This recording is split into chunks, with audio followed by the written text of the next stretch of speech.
Hey guys, hope you're having a great day today. This is our 52-week series. We are on week 48. That means we only have a few weeks left till we're at the end. So you're here, you've stayed through, you've stuck and stayed, you stick and stayed through all of this. That's a great thing. So we're kind of winding down towards the end. So it's kind of reviewing things, going through things. I have been thankful for that because I know I started out beginning of the year doing things at random different times.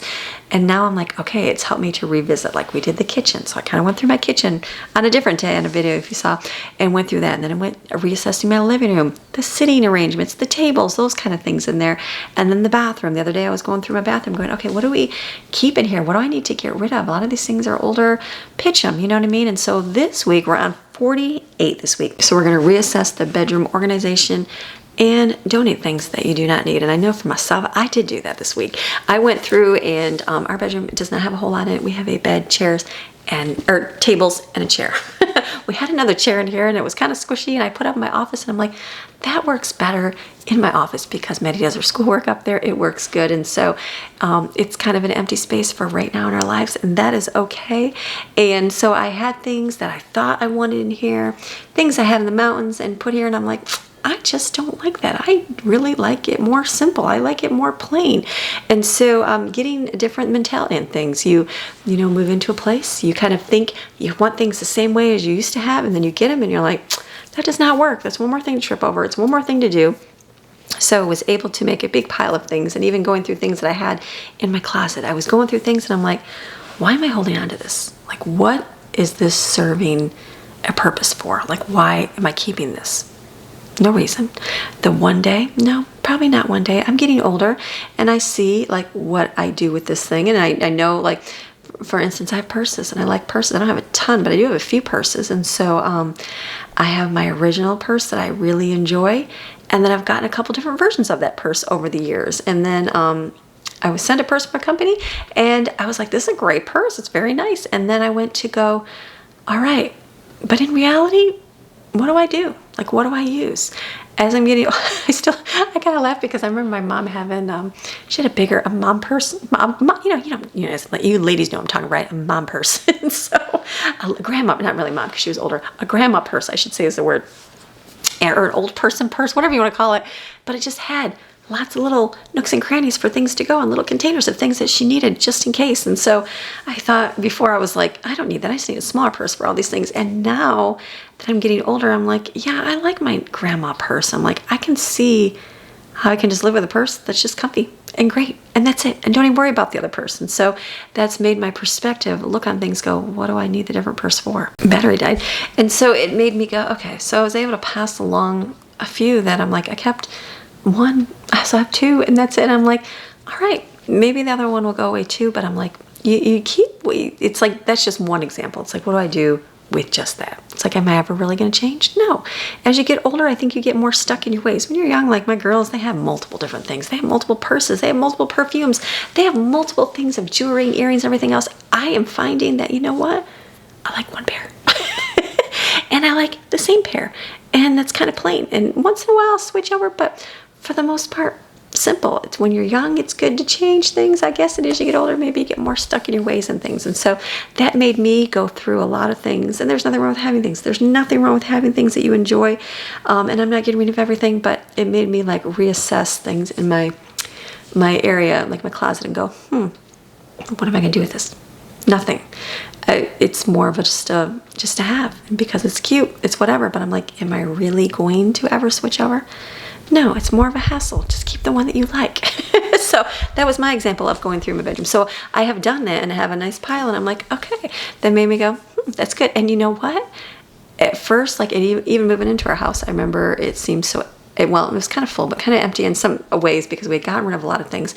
And then I feel like I had to fill it up with things on certain things. And now I'm like, okay, it really is better just having it more simple. It stays a lot cleaner in my head, even though it's just one thing that is really in the way. It just is, you know what I mean? It's like one less thing to pick up. So I have reassessed my bedroom and I'm thankful for that. There's not a whole lot in here, but it works for what I have. And so I'm very thankful for that. So you're going to reassess your bedroom. Go into your bedroom, look at it and go, what can I use? What can I not do? Go through your little nightstand and go, okay, I keep all these little thingies in here. Do I ever really use them. What do I need in here? What do I need 20 bookmarks for? What do I need all of this for? If you go have a lot of purses, there's nothing wrong with having a lot of purses and you a lot of things, but do you really use them all?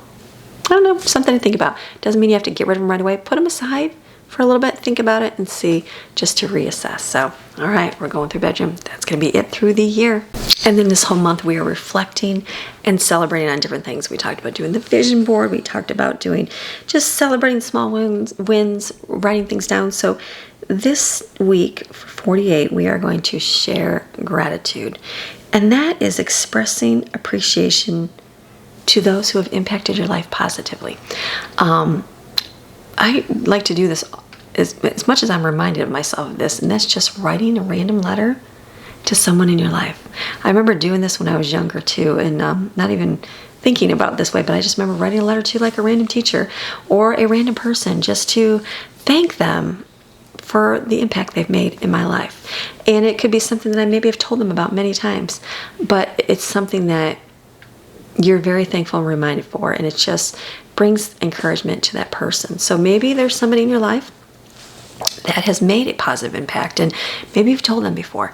Maybe you've told them multiple times. Sometimes it's good to be reminded to do that, especially right now. Holidays are, it's great to do it all year round, mind you. During the holidays, that's a good thing to do. Brighten someone's day just by sharing, you know what? Just your positivity and your kind words have just made a light for me. And it could be somebody so simple. It might be the lady at the grocery store. It might be the lady at the post office. I don't know. I know there's a lot of people in my life that just random things that they would do over time at different times. And I'm like, wow, that really impacted my day. You just being a smile every single day I saw you, or, being a light, or just being an encouragement in my days during a dark time. And so I have multiple people in my life like that. And so show your gratitude. Tell them how you feel. Tell them how you're thankful for them and grateful for them. That's a beautiful thing. Write a letter. Get a nice little letter, write it out. Go get yourself some stationery. Stationery, you know what that stuff is. Or, if you got to do a message or a email, you can do that too. But a phone call, that's always a nice thing too. I think those are one of those things that are becoming obsolete more and more, is phone calls to people nowadays. But just different generation. But do your letter. Do your letter or a card or phone call, something to tell someone how grateful you are and the gratitude that you have in your day for them. It's a good thing. You are going to brighten someone's day. Find somebody this week. Think about it. Think, who can I just tell them I'm thankful that you're here? That's a good thing. So, all right, got another one. And this whole month we're preparing for renewal for our emotional well-being. Are you feeling better this year? Like myself personally, I feel a whole lot better than I felt last year. I wish I would have written down last year how I feel. I did that this year. So next year I can know how I feel. I know it wasn't as good as I feel right now. I know that because I kind of remember, but I wish I would have specifically wrote things down like I had you guys do this year, because I know how much better emotionally I feel. So my hope is that you are as well. So one of those things that we're doing is taking a day to rest and reflect. I know that's hard sometimes. Some people do these days and they call them planning for the next year. And I remember hearing about couples that would sit down and kind of plan out their year.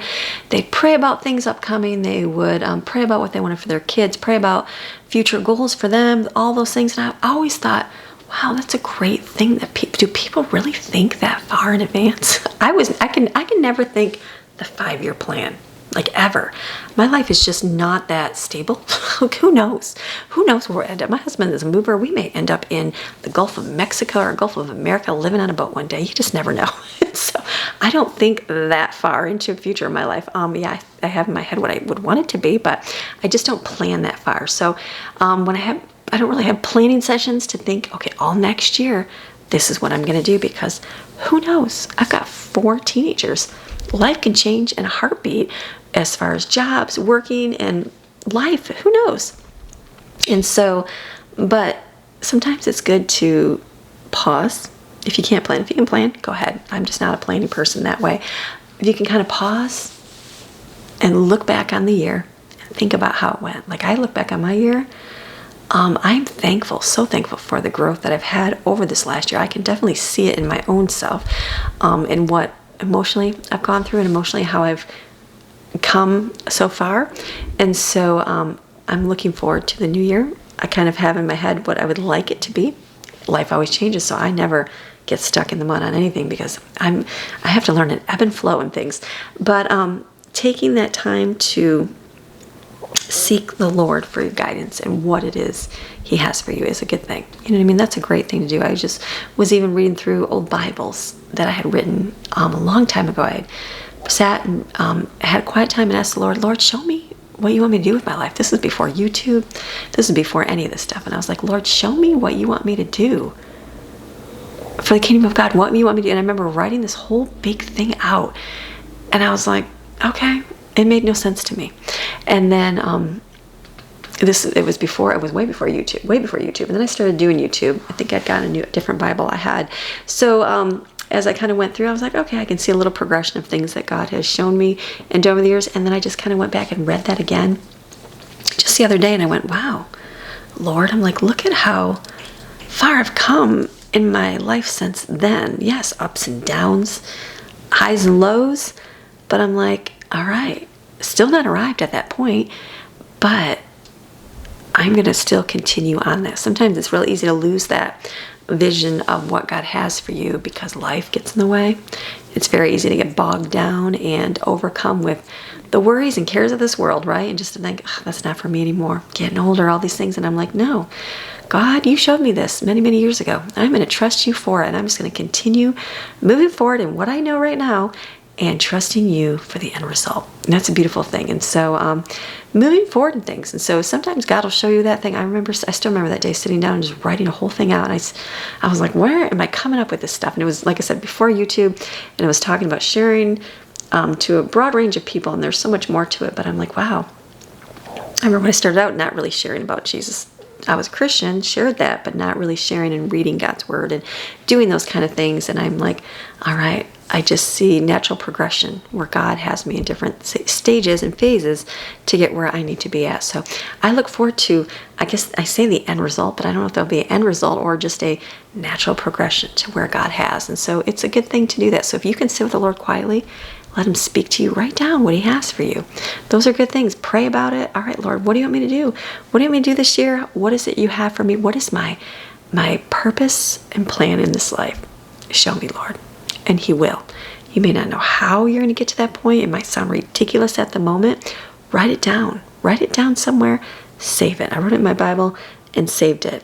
I've had 4 Bibles since then, but I still saved it, and I go back to it and read and go, okay, wow.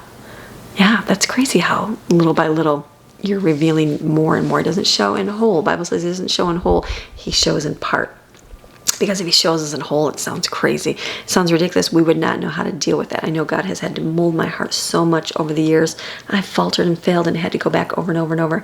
But seeing how it's a progression. So I want to get to where He has me. So my goal is to stay soft in my heart, be willing to receive whatever He has for me. So that's what I want for you as well. Awesome. All right, 52 weeks. We made it. 48, only a few more to go. Ladies, I'm proud of you. So have a beautiful rest of your day. If you don't know what the series is about and you're listening, you're like, what is she even talking about? I have a book and it covers the whole last year and also videos for the whole last year of different things you can take to get your house in order, to get your mind in order, and also get your life routines in order by choosing to do one thing every single week. And whether or not to choose them, that's up to you, and to make it for the better for you. And then come back in a little bit. We'll be having a normal Tuesday. All right, I'll see ya. Bye.